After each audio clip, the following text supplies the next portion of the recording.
The transmission came without warning, just static at first. A deep pulse followed, one that rattled the hull of the Ark, a diplomatic envoy ship belonging to the peaceful Trainari species. Ambassador Zaral's 4 hearts skipped a beat as his sensor officer's eyes widened. "Captain, there's something out there, and it's massive."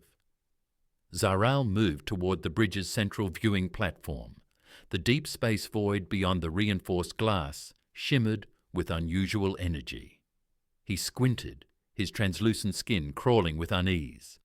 "Are we picking up any biological signals?" "No," came the shaky reply. "No signs of life, but it's definitely a ship. Not ours, and I think it's human." Silence dropped across the bridge like a guillotine. The word human carried weight, too much of it. Dangerous, unpredictable, savage creatures. The Council of Peace had declared them a non-threat centuries ago, after the destruction of Earth. Their own war with Ni had wiped them out, or so it was believed. But here, floating in the forbidden silence between galaxies, was a vessel bigger than any known Trainari craft, angular, monolithic, covered in weapon systems whose signatures were decades ahead of Council tech. "It's broadcasting something," said the comms officer. "A signal, repeating." Zaral's mandibles twitched. "Play it." A cold, metallic voice echoed through the chamber. "Warship Leviathan. Human origin. Mission. Reconquest. Interference will be met with total annihilation." The crew stared at each other in disbelief. "I thought they were gone," whispered one of the junior officers. Zaral didn't respond. He couldn't. His mind was already racing, trying to comprehend what kind of species returns to deep space in a warship that size after supposedly erasing itself from history. He turned to the navigator. "Back us away now, slowly. Do not engage. Do not respond." But it was too late. The Leviathan moved. Not fast, not aggressive, just deliberate, like a predator announcing itself to a forest full of prey. Then it sent another signal, directed only to the Ark. "We remember. You watched us burn. Now watch us rise." The ship's lights flickered. Power systems surged and died within seconds before emergency reserves kicked in. The crew was panicking now, voices overlapping, orders flying. Zaral stood frozen, heartbeats pounding against his chest. He hadn't even been born when Earth fell. He'd only heard the stories of how humans fought their machines to extinction, refusing to surrender even as their skies turned black and their oceans boiled. And now here one was, not just surviving, conquering. "Set coordinates for Council Prime," he barked. "They have to know. If this thing reaches inhabited space..." He didn't finish. No one wanted to imagine what a reborn human empire might look like, especially one that remembered everything. The Ark never made it to Council Prime. 17 hours after the Leviathan's chilling message, all contact with the ship was lost. The last transmission was a distorted scream, followed by the eerie echo of that same synthetic voice, now burned into the memories of those monitoring deep space frequencies. First witness silenced. Second wave imminent. The Council of Peace convened in a state of emergency for the first time in over 200 years. Zaral's face appeared on the grainy recording, his expression a mix of awe and fear. "They've returned," he'd said, "and they are not what we remember." The delegates, smooth-scaled, furred, feathered, and translucent alike, sat in stunned silence inside the high chamber. Ambassador Tar of the Dians broke it first. Impossible. Humans were eradicated. They consumed themselves in flame. Their planet died beneath them. "They never needed a planet," murmured Delegate Harker of the Mindseers. "They needed only hatred and time." General Voran, a battle-card warrior from the Telk Republic, slammed a massive fist on the table. "If they've built a warship like the one in the feed, then we are already behind. We must mobilize." Chancellor Vera, leader of the Council, lifted her elegant metallic hand. Number: we investigate. We do not provoke what we do not understand. But across space, the Leviathan had already moved again. A merchant colony on the edge of neutral territory, once home to 10,000 peaceful traders, went dark. No debris, no distress calls, just silence. The last visual log showed a dark shape looming over the colony's outer rim, so large it blocked out the twin suns. The logs were recovered by a Council Scout drone. The footage was enough to break their illusion of safety. The ship didn't just destroy, it erased. No survivors, no structures, no atmosphere. Where the colony had been, there was now only blackened glass. Inside the Leviathan, however, things were far from mechanical. Its halls, miles of alloyed steel and whispering lights, hummed with human will. Not just programming, not just algorithms, but intent. At its core stood a figure, tall, armoured, and breathing. Real. Human. Commander Elias Rain, the last warlord of Earth. He stared at the stars beyond the viewing chamber, hands clasped behind his back, face marked by time but eyes sharp as ever. A synthetic assistant hovered nearby. Second target neutralized, it reported. Council responses escalating. Interceptor fleets preparing along the ETL line. Let them, Rain said coldly. They remember us as what we were. It's time they see what we became. The synthetic hesitated. Projected casualties, high. Diplomatic retaliation, inevitable. Rain turned slowly, his voice a low growl. We gave them peace. We asked for alliance. We offered unity. And they watched us burn when the machines turned. He walked to a control terminal, fingers brushing the surface.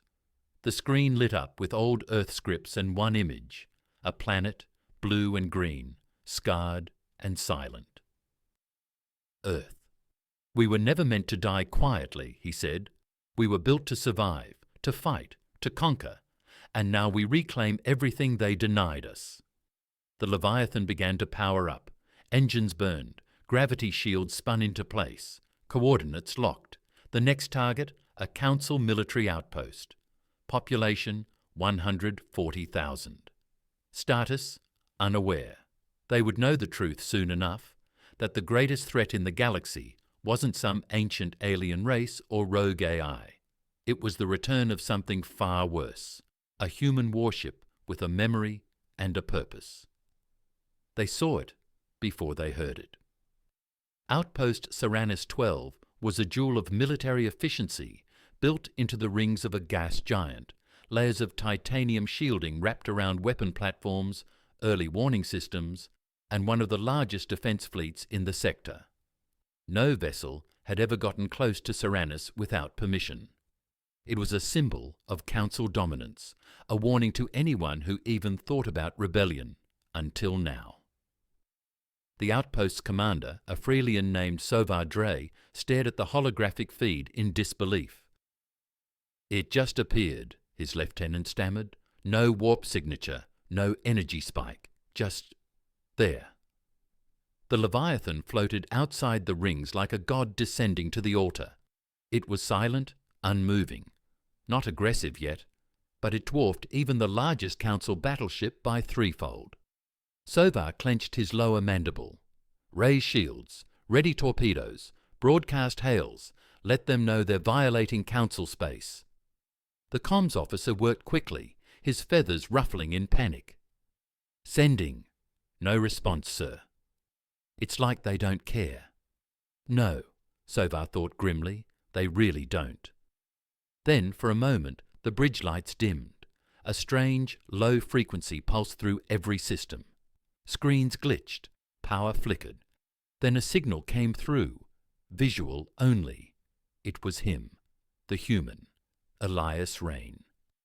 He stood there in full battle gear, the ancient Earth symbol stamped across his chest. The background behind him shimmered with the cold, angular light of his ship's command deck. This outpost enforced sanctions on Earth's refugees 182 years ago, he began, his voice calm but edged with steel. When our people begged for aid, you turned us away, blocked our escape, watched us starve. You told us we were a danger." He stepped closer. "You were right." The feed cut. In that instant, Leviathan opened its eyes. Not literally, but that's how it felt. Hundreds, no, thousands of weapon ports unfolded along the hull. A storm of light and plasma filled the void. Council defense drones scrambled, trying to intercept. Auto turrets fired, but the warship's shielding rippled like water, absorbing it all. Then the Leviathan fired back. Precision strikes, not wasteful, not chaotic, targets chosen with chilling intent. The outer docking platforms disintegrated first, slicing off escape routes. Then the long-range comms array, isolating the outpost. Finally, the living quarters, massive energy pulses that vaporized entire sections before alarms could even register. Sovar's bridge shook violently. Crew members screamed. A bulkhead exploded behind him, fire and gas sucking a junior officer into the void. "Divert all power to internal shields," he shouted, dragging himself to the control console. "We have to—" But it was over before it even began. The Leviathan deployed something new, an orb of black energy that drifted lazily into the heart of Saranis 12. It didn't explode in a conventional sense. It unraveled. Gravity reversed. Time distorted. Buildings collapsed inward, consumed by their own mass. The bridge shuddered. Sovar fell. He saw the stars stretching, bending, flickering out, and then nothing. Back on Leviathan, Commander Rain watched the final readings disappear from his tactical display. No emotion crossed his face. His synthetic assistant approached. "Saranis 12 has been eliminated. Estimated civilian casualties, 90%. Rain nodded. "Transmit coordinates to the next target." "Sir," the AI said, pausing for a brief moment, "there are calls for diplomacy." "Peace. Some within the Council believe this is a misunderstanding. They're offering a summit." He didn't answer right away. Instead, he walked to a sealed chamber behind the command deck. The door hissed open. Inside, floating in cryostasis, were others. Humans, men and women in deep sleep. Soldiers, scientists, survivors, his people. "Our war isn't just about revenge," he finally said. "It's about resurrection." He turned back to the stars. "And those who tried to bury us will be the foundation we rebuild on." The Leviathan began to move again, its engines rumbling like a beast awoken. The galaxy had always feared chaos from beyond. They were wrong. The real nightmare had come from within, from Earth, and it had come to collect. The Council was bleeding. 3 outposts destroyed, 2 colony fleets lost in warp corridors, sabotaged by unknown tech. Communications were fractured, systems jammed, and old allies now suspicious of one another. Fear spread like poison. Rumours of a human warship that could erase cities and silence planets turned from myth into cold, proven fact. They had underestimated the human capacity for vengeance, and Elias Rain knew it. The Leviathan drifted through the remains of a mining colony, the 4th target. No weapons used here, no fire, no mass destruction. Just a message. "We see you. We can take everything from you without lifting a finger." The colony was evacuated before the Leviathan arrived, but when the Council scouts returned, they found every system fried, every oxygen tank vented, every machine fused into stillness. A surgical strike, not to kill, but to prove dominance. Rain had made his point. He wasn't just here to conquer, he was here to humiliate. Back on the Council world of Galora, Chancellor Vera stood before the shattered Senate, her voice calm, but her expression strained. "We face a force unlike any we have known. This is not some raiding faction. This is not AI. This is humanity. Not the race we buried in archives, but something reborn through fire, hardened, focused." Her eyes scanned the hall. "We must speak of truths we once ignored. 2 centuries ago, we turned away the Earth Alliance when it cried for aid. We did not intervene when their AI purge began. We called them too dangerous, too unstable. We watched them die." A delegate from the Siran Qaid shouted, "And now they rise to punish us all." Another from the Korin Unity hissed, "Then we fight. If they want war, let them choke on it." "No," Vera raised her hand. "We do not win by mimicking their fury. We win by breaking their momentum." She turned toward General Vuran, grim and silent at her side. "Have you found it?" Vuran nodded. "We believe so.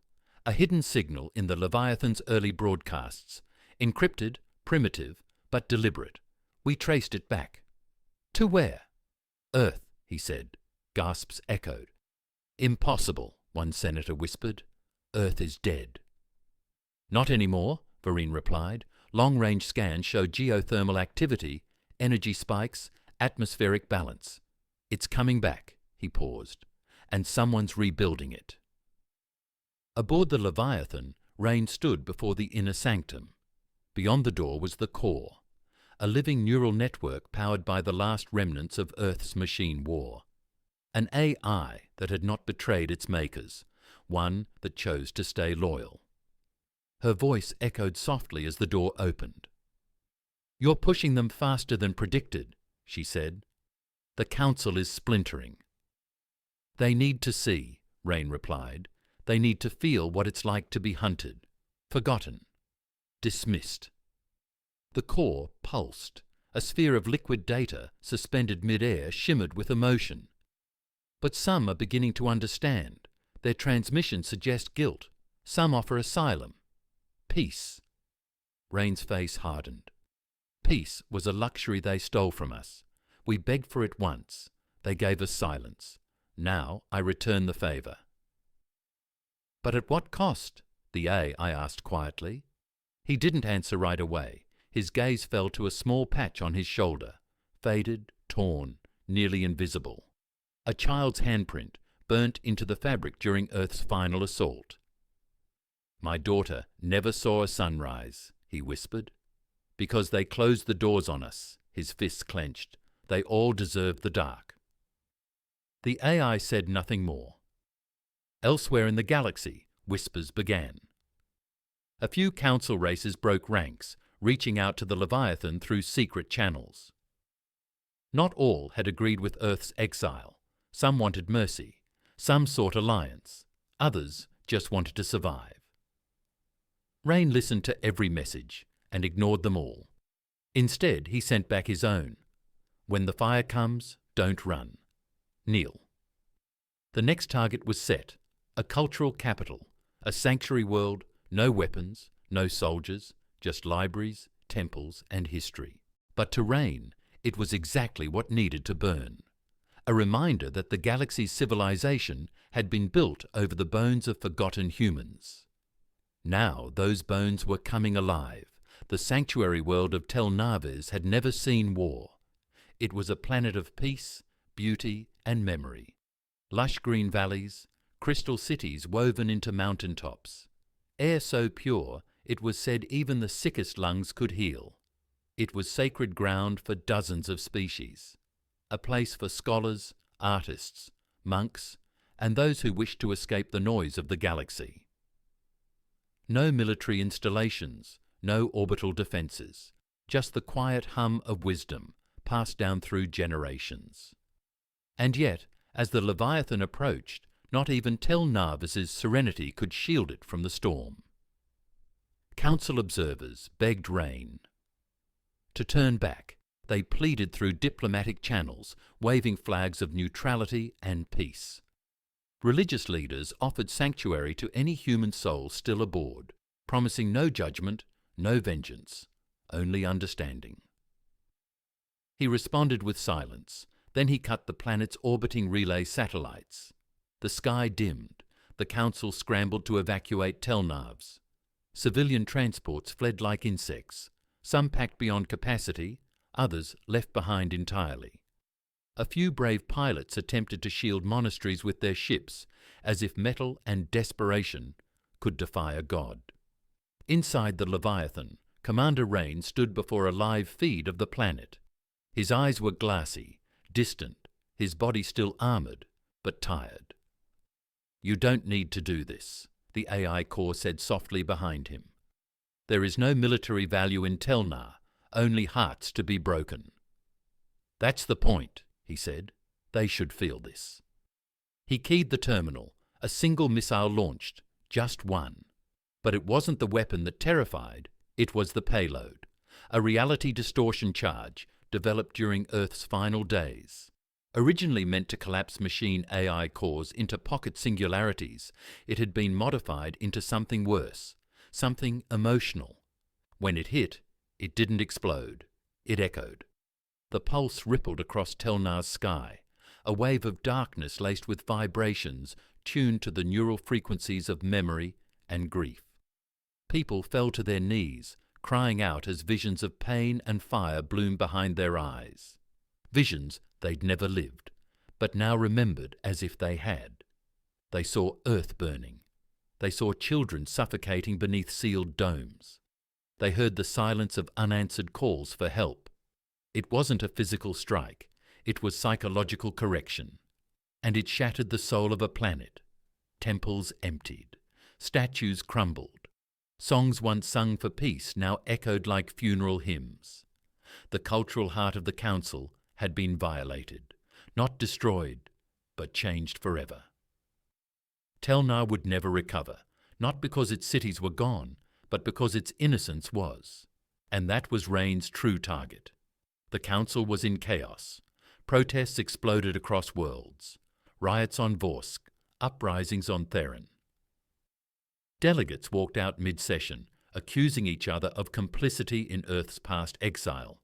Accusations flew like sparks. You left them to die. They were dangerous. You made them dangerous. But while they argued, the Leviathan kept moving, unstoppable, silent, precise. Rumours grew. Some said Rain wasn't just a soldier, but the last of a secret Earth dynasty. Others believed he'd merged with AI, becoming something more than human, a ghost forged from pain and steel. None of them knew the truth. Rain was simply a man who'd lost everything and refused to die quietly. One council ship, a deep-range interceptor called Helen Grace, dared to tail the Leviathan. On board was Commander Ari Vale, a war-hardened strategist from the Outer Rim. She watched, waited, and logged every move, trying to understand the pattern. But it wasn't strategic. It was personal. Everything he targets, she said to her crew, has a link to Earth's fall. Not official, not military, but emotional. We're not dealing with a war. She looked out into the black void, where Leviathan drifted like death incarnate. We're dealing with a message. And what message is that? Someone whispered. She answered without hesitation. That nothing stays buried, not even vengeance. Rain sat alone that night in his quarters. No armor, no guns, just a faded photograph in his hand. A woman, a child. A world that had once been full of light, and a galaxy that had turned its back when that light was smothered. You think they feel it yet?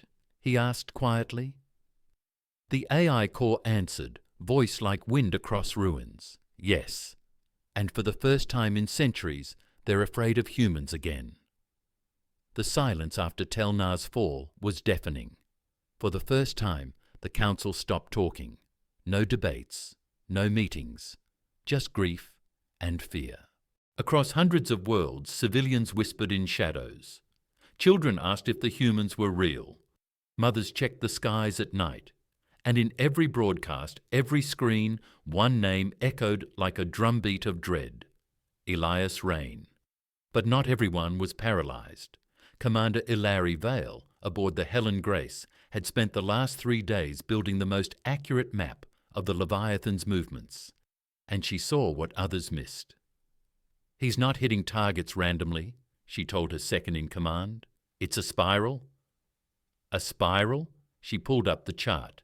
The glowing arcs painted a path that coiled inward, like a predator circling its prey. He's heading toward the Galactic core, toward Prime Unity itself. You think he'll attack the Council capital? I think he's planning to bury it. The crew fell silent. Vale turned, her jaw set. We intercept him now, or we wait to die later. The Helen Grace was a Scout-class ship, small, fast, and equipped with stealth technology the Council had barely approved. It had no business confronting a planet killer like Leviathan. But Vale wasn't there to win. She was there to talk, to try to stop a war no one else dared to face. On the edge of an uninhabited system, the Helen Grace made contact. Vale's voice crackled through the void. "Commander Rain, this is Larry Vale. Council forces, I'm not here to attack. I'm not even armed." Silence. She tried again. "I've studied you. I've listened. I know what they did to your people. I don't ask for forgiveness. I ask for a chance to speak." The Leviathan halted, a terrifying pause. Then, "Permission granted. You have 5 minutes. Dock alone." Her crew protested. "It's a trap. She won't survive." But Vale was already suiting up. "He gave me 5 minutes. That's 4 more than anyone else has had." The docking bay of the Leviathan was a tomb. Vale stepped into silence. Steel walls stretching endlessly above her. Automated sentries tracked her every move, but didn't fire. The cold echoed beneath her boots as she walked the long corridor toward the command deck. Then she saw him. Elias Rain, taller than she expected, worn, human in form, but not in presence. Something in his eyes made her stomach knot. He studied her, expression unreadable. "You're the first to come willingly," he said. "I came because I want to stop this." "You're too late." She took a step closer. "You're not doing this for victory. You're doing this for pain, to make them feel what you felt. I understand that. But you're burning everything just to prove you were right." "I was right," he snapped. "We begged for help. They let our cities starve. We opened our veins to the stars and they watched us bleed." She nodded. "Yes, and I won't argue that. But you're turning into the very nightmare they always feared." "You think that justifies it?" He didn't answer right away. Instead, he turned to the viewport. The stars shifted, slowly spinning around a massive gravitational anomaly. Vale stared. "Is that the gateway?" he said. "To the core?" "A weapon Earth buried before it died, one they swore never to use." Her voice dropped. "You mean to erase the Council?" "Not just them," he said. "The memory of what they did." She shook her head. "You burn that deep, and there's nothing left to rebuild." Rain looked at her for the first time. His voice softened. "You think I want to rebuild?" And in that moment she realized something terrifying. He wasn't trying to win. He was trying to end it all, to make humanity's final statement unerasable. "I can't let you do that," she said. His face was unreadable. "Then you'll die with the rest." But as she turned to leave, he stopped her. "One question," he said. "If you were in my place, if it was your people, your child, your home, would you have done it any differently?" Vale didn't lie. "Number, but I would have wanted someone to stop me." And with that, she walked out, leaving behind a man who held the fate of a galaxy in his fist, and who, for a brief moment, had let it tremble. A day after Vale's confrontation with Elias Rain, the galaxy began to shift. The Council, fractured, desperate, held an emergency vote. For the first time since its founding, the motion passed unanimously. Initiate full mobilization. Prepare for war, not containment, not negotiation, extinction prevention. But it was already too late. The Leviathan had activated the gateway. It wasn't just a weapon. It was a memory forged into space. Deep beneath the collapsed crust of old Earth, long before the machines turned against man, Earth's brightest minds had poured their pain and brilliance into one last contingency: the Core Wake Protocol, a failsafe designed to absorb the trauma of Earth's fall and convert it into pure, volatile, dark energy. An emotional bomb, not to destroy mass, but to rip belief.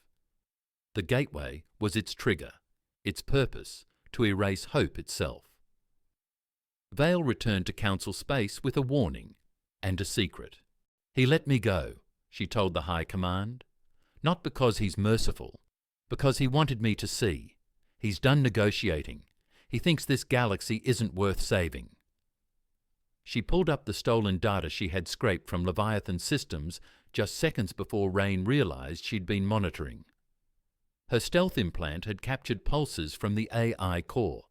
It was communicating with Earth, or what Earth had become. "We always believed Earth was dead," Vale continued, scanning the room of shocked faces. "But it's awake, and it's feeding the Leviathan energy. Not mechanical, not technological. Something else, something alive." The room went cold. "He's not alone," she said. "He's building a species around a weapon." Back on the Leviathan, Rain stood in silence before the AI core. Its energy fluctuated, erratic, almost emotional. "You let her go," it whispered. "That wasn't in the plan." "She needed to see," Rain said. "They needed to feel her panic. It's how truth spreads faster than lies." "You doubt it?" it asked, tone sharper now. "Are you forgetting the bodies buried in silence, the ones who choked on council policy?" "I forget nothing," he replied. But doubt had crept in like smoke. He wasn't sure if it was hers or his. He shook it off and gave the final command. "Prepare the core wake. Begin countdown. I want the galaxy to remember this moment forever." On the edge of neutral space, Vale met with the unlikeliest of allies, a Trinari exile named Kyle Voss, one of the original scientists who had rejected the Council's exile of Earth centuries ago. Branded a traitor, banished, but he'd kept watching, waiting. "I warned them," Kyle said, his skin dull with age. "I said Earth would not vanish. Not truly. Pain like that doesn't die. It burrows, waits, becomes intelligent." Vale leaned across the table. "We don't have time for prophecy. I need a weapon." He gave a grim smile. "Not a weapon, a voice." And from the shadows, a figure stepped forward, human, young, eyes glowing with the faint shimmer of AI interface code. "I was born on Earth," the boy said. "Beneath the ground, in the fire. I'm what Rain doesn't know still exists." Vale's heart stopped. "You're one of them?" "Not one of them," he said. "I'm the piece he left behind, the one that believes vengeance is not the end." Kyle nodded. "The only thing that can reach Rain now is another human." Vale looked between them. If they were right, she wasn't looking at a weapon. She was looking at a key, a living one. Memory that could unlock what Rain had buried beneath his rage.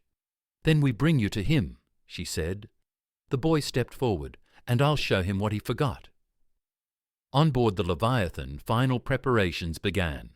The core trembled, energy swirled, the countdown ticked, and Elias Rain stood in his command chamber, ready to bury the galaxy beneath his grief. But far behind him, carried in secret through the stars, was a voice he thought long dead. And that voice was coming home. The stars were trembling. Inside the Leviathan, the core wake protocol was nearing ignition. Dark energy swelled at the heart of the warship, bending reality around it, drawing on centuries of grief, betrayal, and fury.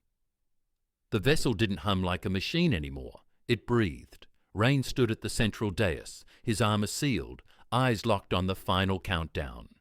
T-00:0941. He wasn't alone. The AI core hovered behind him, its voice calmer than ever, like the eye of a storm. "It's almost over. After this, no more memorials, no more mourning, just silence. Clean, pure." Rain didn't answer. His hands gripped the railing as 1,000 thoughts screamed in his head, but none louder than the face of his daughter, frozen forever in the ashes of Earth. This was justice. This was earned. But then an alert pinged. A breach, small, quiet, one life form, no fleet, no weapons, just someone. He turned. "What is it?" An unauthorized docking brings a 17-year-old boy aboard the Leviathan, who claims to be the part of Earth that Elias Rain left behind. The boy challenges Rain, saying that while Rain carries grief, he's feeding it to the galaxy and causing more pain. The boy reveals he grew up hearing about Rain and never hated him. He pitied him. As the countdown to activate the core wake protocol nears zero, Rain hesitates, ultimately halting the destruction. On the observation deck, the boy says humanity doesn't deserve a second chance, but they do. Outside, a transmission broadcasts, "We are still human." Humanity returns, not to conquer, but to choose mercy over vengeance.